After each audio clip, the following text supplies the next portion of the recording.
Good morning student.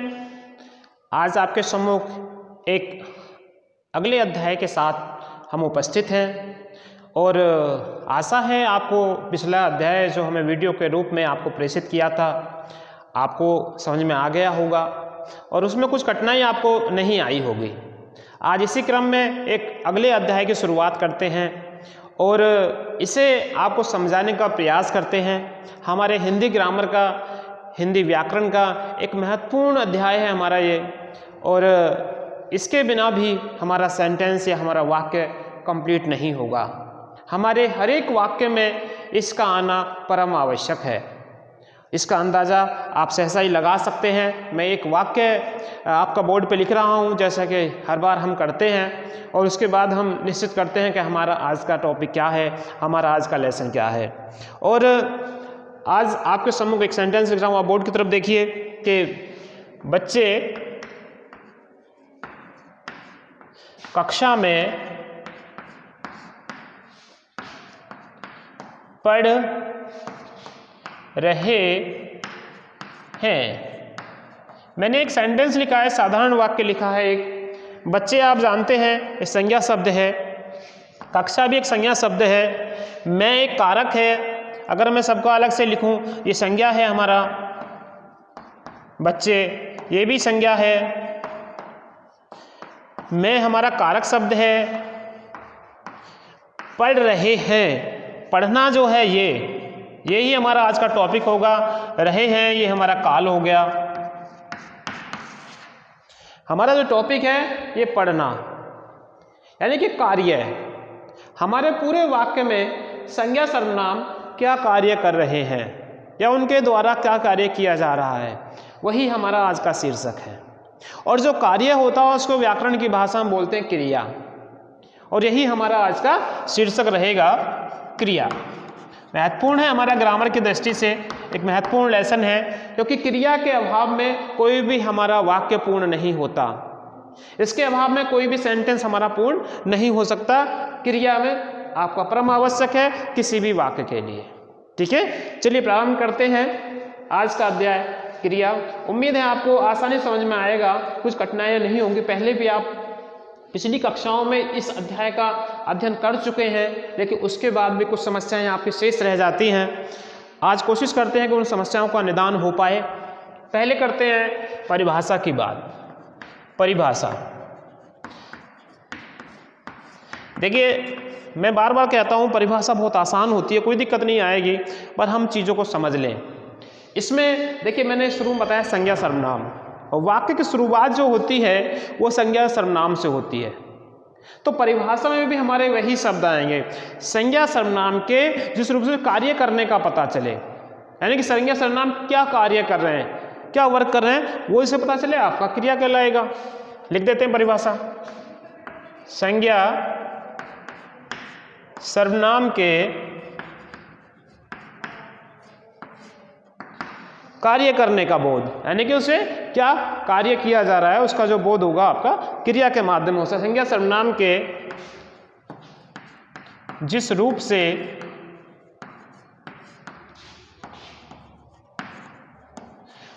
उसके कार्य करने, कार्य होने या कार्य करने, कार्य हो रहा है या कर रहे हैं, ये दोनों अलग अलग बात होती है। दोनों कार्य, उसके कार्य करने या होने का ज्ञान प्राप्त हो, ज्ञान प्राप्त होता है, क्रिया कहलाता है। होता है, क्रिया कहलाता है। यूं कहें एक शब्द में, क्रिया का अर्थ है कार्य। ठीक है, क्रिया का अर्थ है कार्य। कार्य कभी किया जाता है, कभी कार्य हो जाता है, दोनों स्थितियां अलग अलग हैं। तो संज्ञा सर्वनाम के जिस रूप से कार्य करने या होने का ज्ञान प्राप्त हो या बोध हो, वो आपका क्रिया कहलाता है। ठीक है, साधारण सी परिभाषा है, कोई दिक्कत नहीं आएगी इसमें। इसके बाद एक दूसरा इसी में आता है धातु। एक धातु शब्द होता है, इसकी परिभाषा अक्सर पूछ ली जाती है, धातु किसे कहते हैं। देखिए हर एक शब्द का क्रिया का एक मूल रूप होता है। जैसे पढ़ना,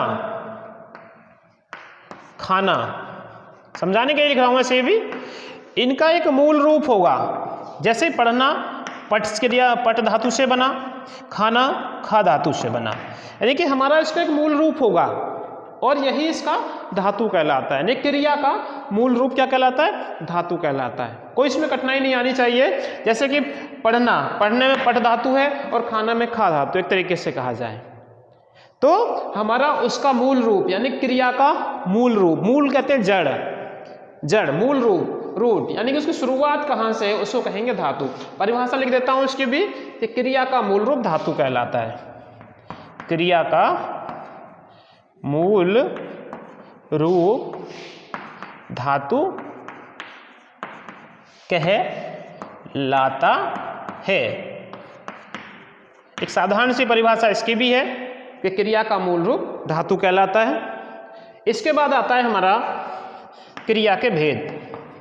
क्रिया के भेद, देखिए जो क्रिया का भेद किया जाता है दो प्रकार से किया जाता है। पहला कर्म के आधार पर, दूसरा रचना के आधार पर। यहां सिर्फ हम कर्म के आधार पर भेदों का अध्ययन करेंगे, यानी कि कर्म के आधार पर, पहला कर्म के आधार पर, ठीक है। हमारा जो कर्म के आधार पर होता है हम सिर्फ उसी का अध्ययन इस अध्याय में करेंगे। रचना के आधार पर हम इस अध्याय में इसका अध्ययन नहीं कर रहे हैं, सिर्फ कर्म के आधार पर। देखिए कर्म होता क्या, पहले यह समझिए। देखिए कर्ता कोई भी कार्य करता है, जब जो कार्य कर रहा उसका कोई ना कोई उद्देश्य होगा, कोई ना कोई कर्म होगा, उसके द्वारा जो कार्य किया जा रहा है वही उसका कर्म होगा। मैंने कहा बच्चे कक्षा में पढ़ रहे हैं तो बच्चे क्या कार्य है? पढ़ने का कार्य कर रहे हैं, तो ये कर्म जो है वही पढ़ना हो गया। तो यहाँ पे कर्म के आधार पर हम क्रिया के भेद करेंगे। इसके दो भेद होते हैं, सकर्मक क्रिया, सकर्मक क्रिया, और दूसरा होता है अकर्मक क्रिया, अकर्मक क्रिया। जैसे कि शब्द से ही जाहिर है, शब्द से ही परिभाषा निकल के आ रही है। सकर्मक का अर्थ होता है कर्म के साथ। वाक्य में जहां कर्म का प्रयोग है, क्रिया में जहां कर्म का प्रयोग होगा, वाक्य में कर्म का प्रयोग होगा तो वहां सकर्मक क्रिया होती है, और जहां कर्म का प्रयोग नहीं होता वहां अकर्मक क्रिया होती है। एग्जाम्पल देखिए, मैं एक एग्जाम्पल के द्वारा दोनों को क्लियर कर रहा हूं, ठीक है। दोनों परिभाषाएं एक एग्जाम्पल के माध्यम से क्लियर हो जाएंगे, या दोनों को एक एक एग्जाम्पल आपको देते हैं, ठीक है। मैं सकर्मक में आता हूं। पहले कहा जाए बच्चे कक्षा में गणित पढ़ रहे हैं। देखिए मैंने कहा बच्चे कक्षा में गणित पढ़ रहे हैं, यहां पे कर्म का स्पष्ट बोध है। देखिए जब हम क्या या किसको लगाकर प्रश्न करते हैं, संज्ञा के साथ क्या या किसको लगाकर प्रश्न करते हैं और उत्तर में कोई सार्थक आंसर निकल के आता, उत्तर निकल के आता है, तो हमारा वही कर्म कहलाता है।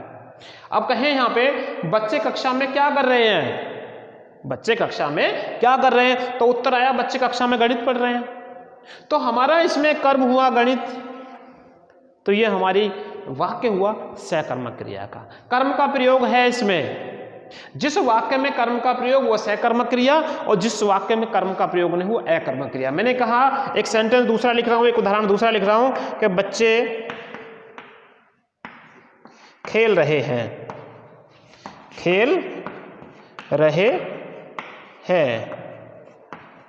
देखिए खेल क्रिया तो है, लेकिन उसे सहकर्मक अकर्मक कैसे डिसाइड करें, कैसे निर्णय करें वो सहकर्मक है अकर्मक है। मैंने कहा अब मैं अगर क्वेश्चन करता हूं क्या या किसको लगा के एक प्रश्न करते हैं कि बच्चे क्या खेल रहे हैं, बच्चे क्या खेल रहे हैं तो यहां पे उत्तर में कुछ नहीं आ रहा है, हमारा उत्तर कुछ नहीं मिल पा रहा है। अगर मैं यहां क्रिकेट लगा देता कि बच्चे क्रिकेट खेल रहे हैं तो ये सेंटेंस हमारा सहकर्मक हो जाता।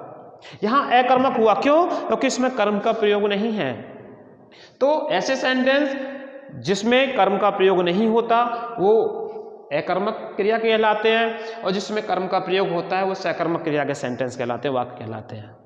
ठीक है, एक सामान्य सा नियम है इसका पता लगाने का। आप क्या या किसको करके एक क्वेश्चन तैयार करिए संज्ञा के जोड़ के, अगर उत्तर में सार्थक आंसर मिलता है, उत्तर मिलता है तो वो सकर्मक होगा, कर्म का पता चले, जो उत्तर आएगा वही कर्म होता है। अगर उत्तर में कुछ नहीं आता तो वो कर्म का उसमें प्रयोग नहीं है। ठीक है, हमारे दो भेद हैं इसके, सकर्मक अकर्मक। इसी माध्यम से हम इसका निर्धारण कर सकते हैं। परिभाषा इसकी फिर से सुन सकते हैं। सकर्मक क्रिया, जिन वाक्यों में कर्म का प्रयोग होता है उन्हें सकर्मक क्रिया के वाक्य कहते हैं। अकर्मक में जिन वाक्यों में कर्म का प्रयोग नहीं होता वे अकर्मक क्रिया के वाक्य कहलाते हैं। ठीक है, और धातु आपका हो गया, क्रिया के भेद दो हो गए, कर्म के आधार पर दो हो गए हमारे, और रचना के आधार पर 4 होते हैं। ठीक है, वो यहाँ पे डिस्कस नहीं कर रहे हैं हम, अभी हमारे